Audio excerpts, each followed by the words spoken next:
यह जंगल कितना सुनसान सा है, पर यह दोपहर में भी कितना डरावना लग रहा है, मानो वर्षों से यहाँ कोई आया ही नहीं हो। तभी वहाँ एक लंबा चौड़ा अजीब सा दिखने वाला आदमी आ जाता है। भाई साहब, मैं एक मुसाफिर हूँ, मुझे यहाँ ठहरने की जगह मिल जाएगी क्या? हाँ हाँ, बिल्कुल मिल जाएगी। ये मेरी ही झोपड़ी है, तुम आज रात यही रुक सकते हो। अरे शुक्रिया भाई तुम्हारा। फिर वो आदमी महेश को देखकर अपने मन में सोचता है, वाह नया शिकार, वो भी इतनी आसानी से इंसानी खून पिए तो काफी दिन हो गए। आज तो इस इंसान का खून पीकर मजा ही आ जाएगा। अरे क्या हुआ भाई, क्या सोच रहे हो तुम?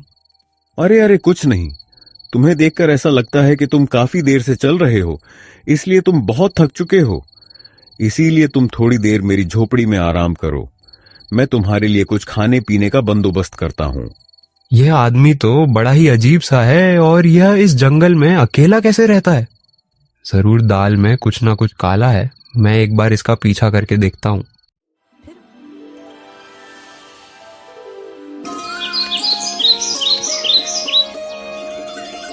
विलासपुर गांव में एक बुढ़िया अपनी 2 बेटों रघु और महेश के साथ रहती थी।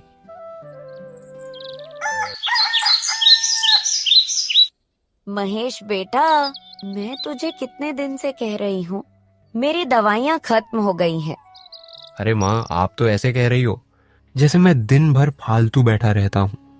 मैंने ऐसा नहीं कहा बेटा, दवाइयों के बिना मेरी तबीयत थोड़ी खराब रहती है।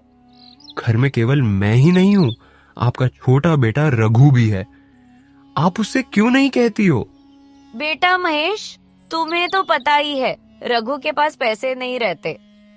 तो फिर माँ, आप उसे कोई काम धंधा करने को क्यों नहीं कहती?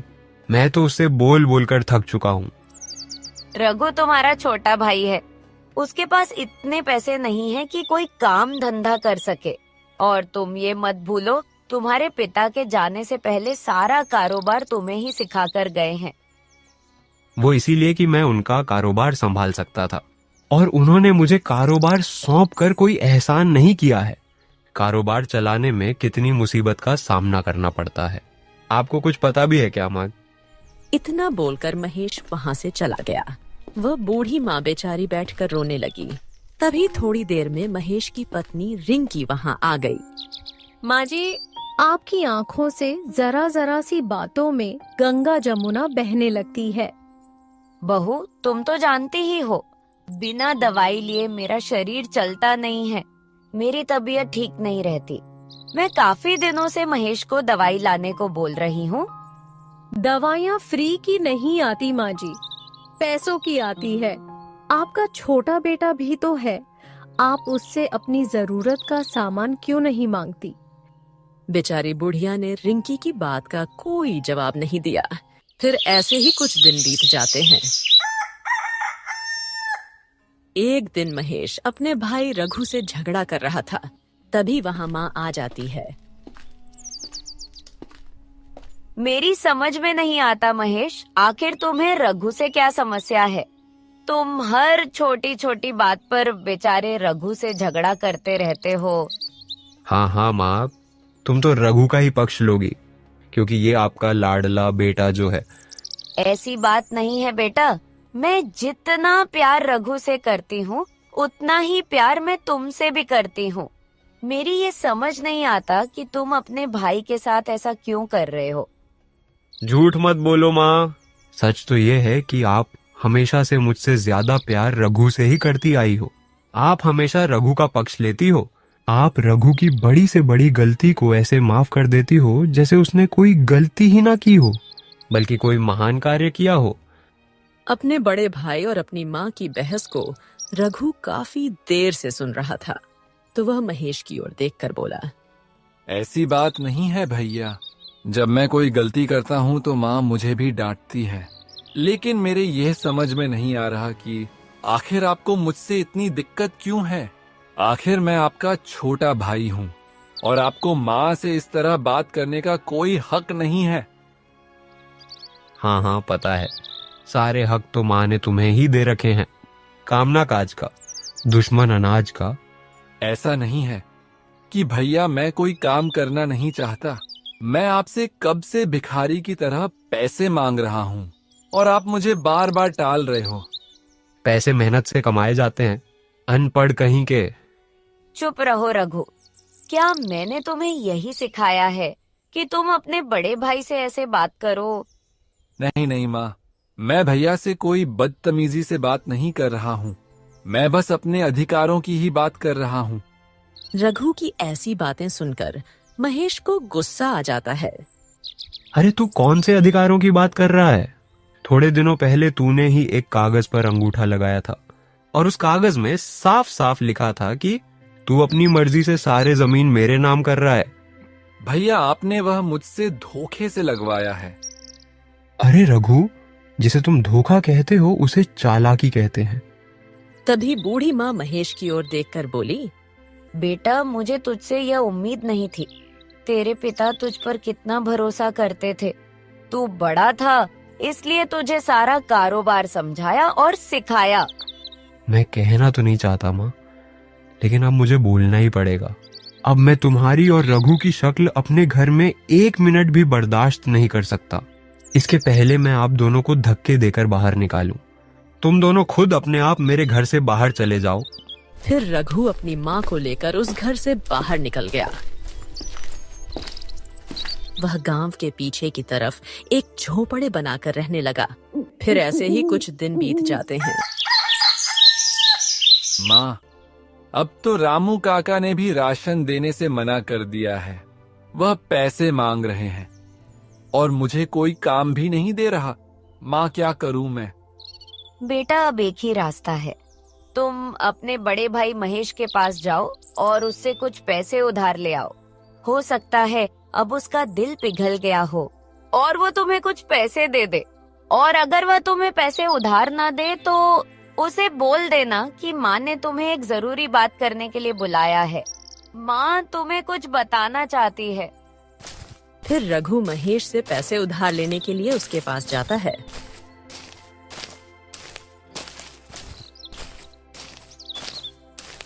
भैया, कल से घर में कुछ भी खाने को नहीं बना है और माँ की तबीयत बहुत खराब है। आप मुझे कुछ दिनों के लिए कुछ पैसे उधार दे दीजिए। मैं आपके पैसे वापस लौटा दूंगा।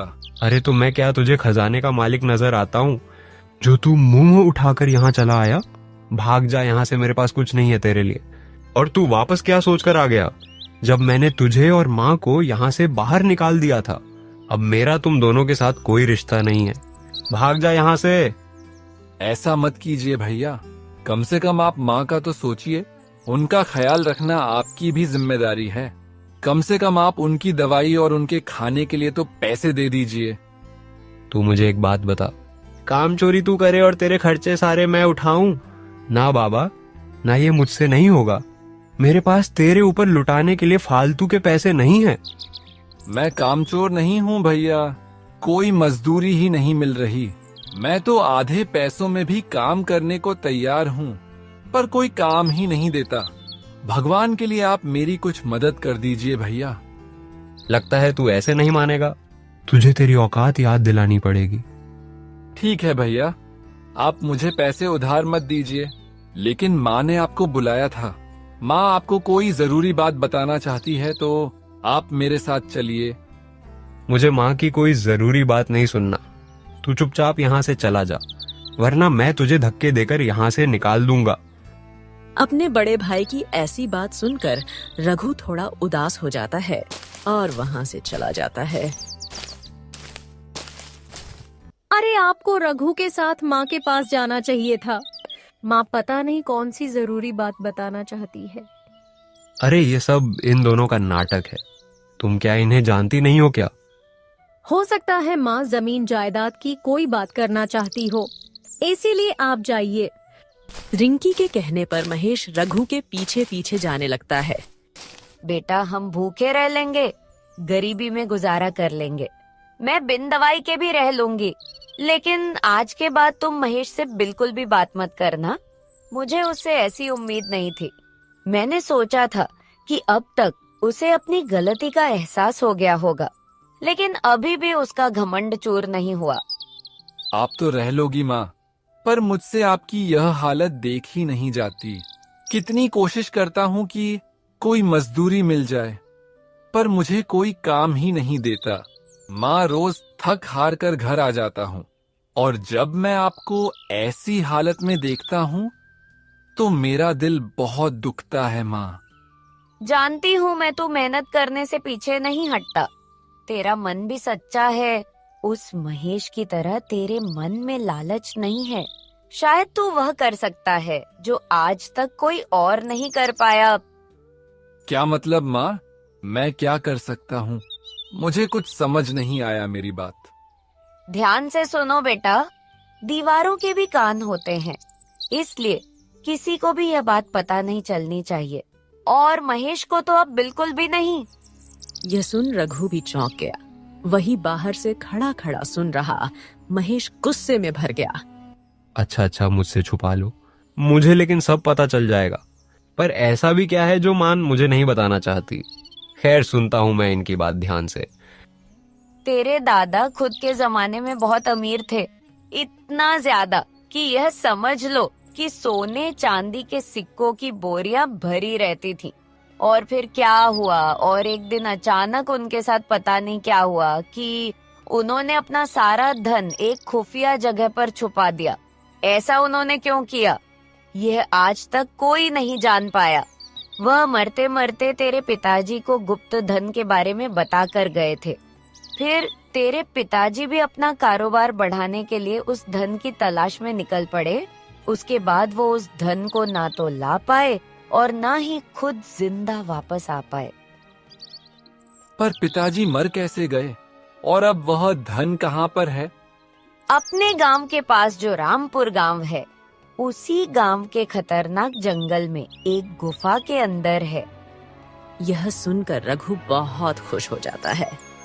अरे तो माँ, आपने इतने सालों से यह बात हमसे छुपाकर क्यों रखी? आपने पहले क्यों नहीं बताया इस बारे में? क्योंकि मैं तुम्हारे पिताजी को उस धन की वजह से खो चुकी थी, और मैं तुम दोनों भाइयों को नहीं खोना चाहती थी। और उस धन को लाना इतना आसान नहीं है। आज तक जो भी उस धन की तलाश में गया है, या तो वो मरकर लौटा है या फिर लौटा ही नहीं।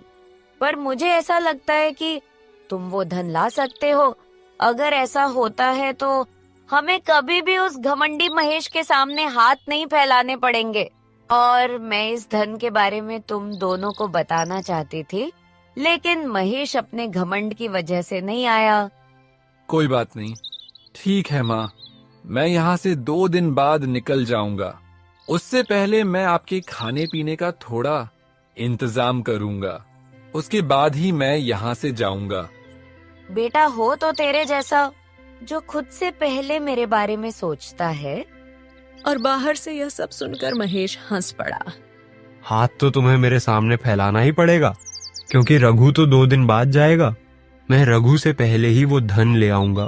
उसके बाद तो तुम्हें मेरे सामने हाथ फैलाने ही पड़ेंगे, और मैं भी तुम्हें दान पुण्य समझकर दे दूंगा। तुम भी मुझे क्या याद रखोगे? लेकिन यह सारा का सारा धन मैं लेकर आऊंगा रघु से पहले।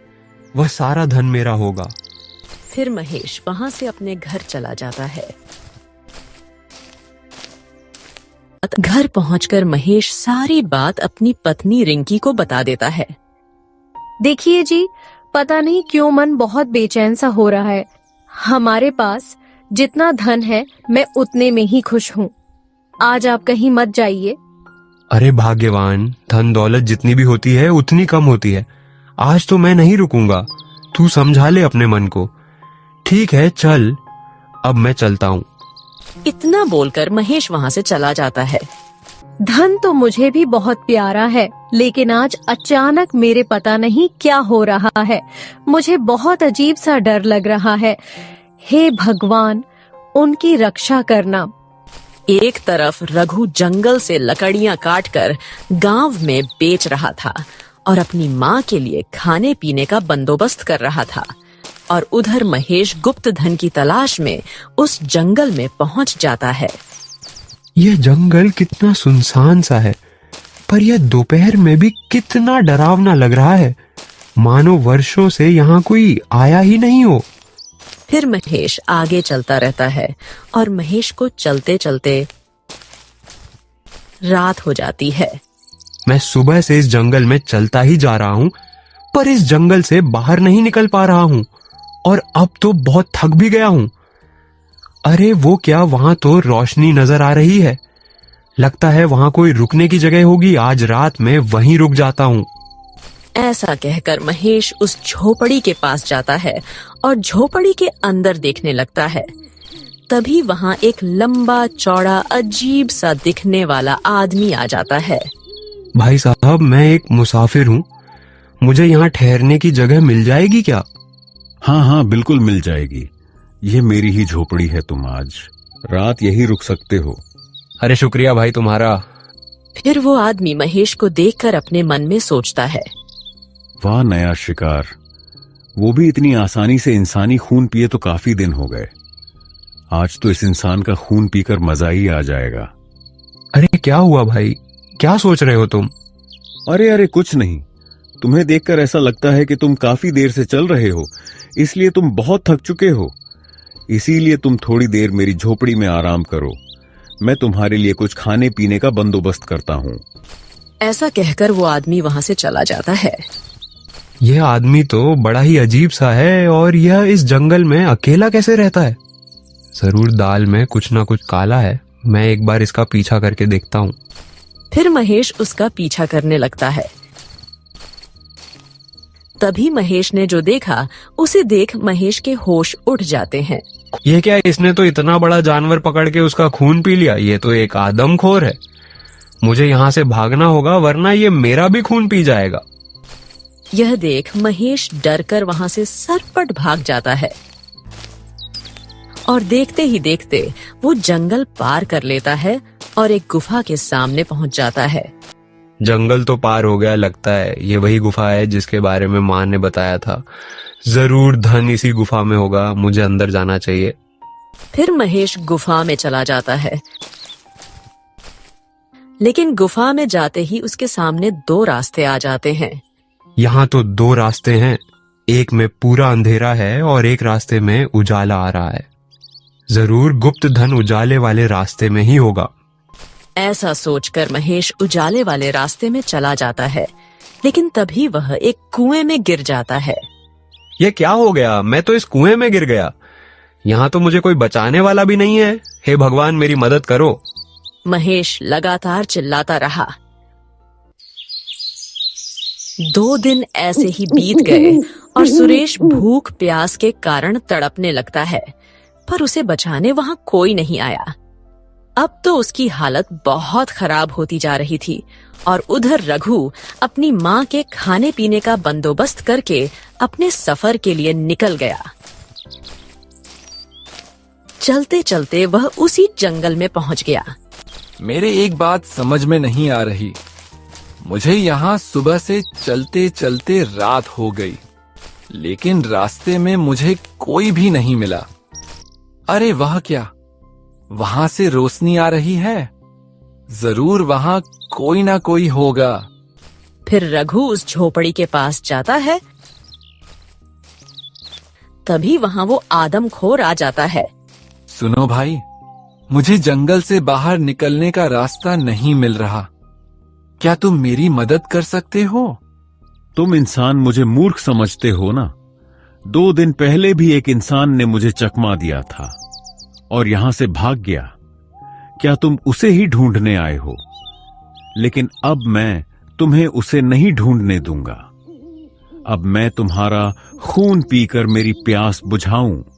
फिर रघु अपने मन में सोचता है, कहीं वह मेरे भैया तो नहीं है? कहीं आदमखोर सच तो नहीं कह रहा? क्योंकि मैंने भैया को 2 दिन से गांव में नहीं देखा।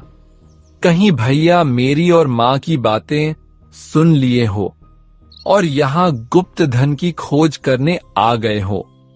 हे भगवान, उनकी रक्षा करना। क्या सोच रहा है इंसान? आज तो तेरा खून पीकर ही मेरी प्यास बुझेगी। उसे देखकर रघु डर कर खुद से बोला, अब इसका क्या क्या करूं? इसके चंगुल से कैसे निकलूं? कोई तो बहाना सोच रघु। वरना धन की चाहत में आज तू इसकी खुराक बन जाएगा। सोच कुछ तो सोच रघु। अरे हाँ आदमखोर भाई साहब, आपको मेरा खून पीकर क्या मिलेगा? मैंने तो वैसे ही कई दिनों से कुछ नहीं खाया। मैं कई दिनों से भूखा हूं, तो मेरे अंदर खून की एक बूंद भी नहीं है। तू क्या मुझे मूर्ख बना रहा है? अरे आदमखोर भाई, आप इतने होशियार हो, आपको कोई कैसे मूर्ख बना सकता है? मैं तो आपका ही भला सोच रहा हूं।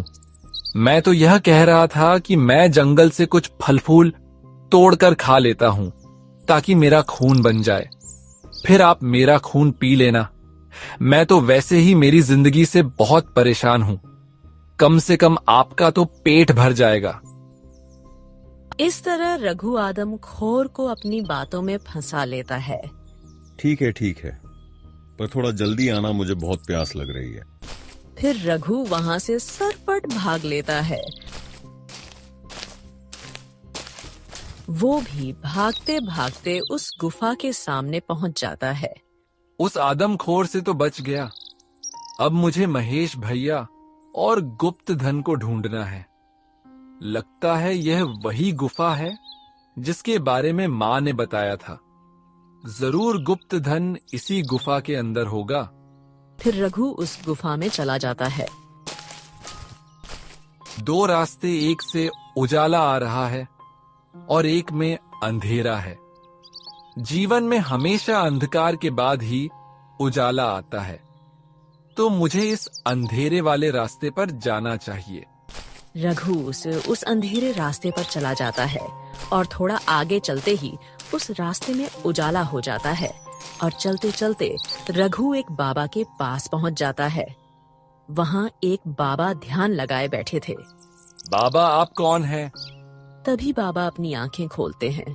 तो तुम आ ही गए, मैं तुम्हारी ही प्रतीक्षा कर रहा था। क्या मतलब बाबा?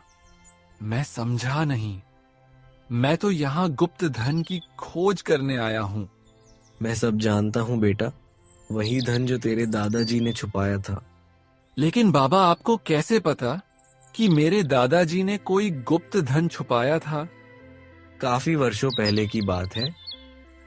मैं यहाँ तपस्या कर रहा था, तभी तुम्हारे दादाजी यहाँ आए और उन्होंने कहा कि मेरा यह धन संभाल कर रखो, क्योंकि इस धन की वजह से लोग मुझे मारना चाहते हैं और मेरी इस दौलत को हड़पना चाहते हैं। इसीलिए मैं यह धन आपके पास रखना चाहता हूँ।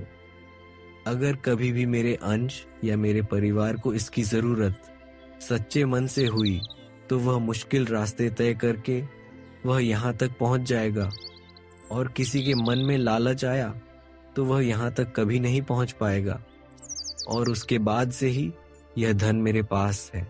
तुम एक सच्चे और ईमानदार व्यक्ति हो, इसीलिए तुम यहाँ तक पहुँच पाए। अब तुम अपना सारा धन अपने साथ लेकर जा सकते हो। फिर बाबा अपनी शक्ति से गुफा में एक रास्ता बना देते हैं। ले जाओ बेटा तुम्हारा धन। बहुत बहुत धन्यवाद बाबा, पर मुझे इस धन से अलग भी कुछ चाहिए। मेरे भैया इस धन के लालच में यहाँ आए थे, अभी तक वह वापस नहीं लौटे। मैं उनको भी अपने साथ वापस लेकर जाना चाहता हूँ। वैसे तो ऐसा अभी तक नहीं हुआ। जो भी यहाँ लालच में आया है वह जिंदा लौटकर वापस नहीं गया, और तुम्हारे बड़े भाई महेश ने तुम्हारे साथ बहुत गलत किया है, फिर भी तुम उसे अपने साथ लेकर जाना चाहते हो।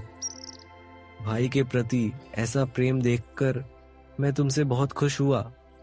तुम उसे अपने साथ लेकर जा सकते हो। फिर बाबा अपनी शक्ति से महेश और रघु को अपने घर पहुंचा देते हैं। अरे मैं यहाँ कैसे आ गया? मैं तो सोच रहा था कि मैं जिंदा लौटकर कभी वापस नहीं आऊंगा। मुझे माफ कर दे मेरे भाई, मैंने तुम्हारे और माँ के साथ बहुत गलत किया।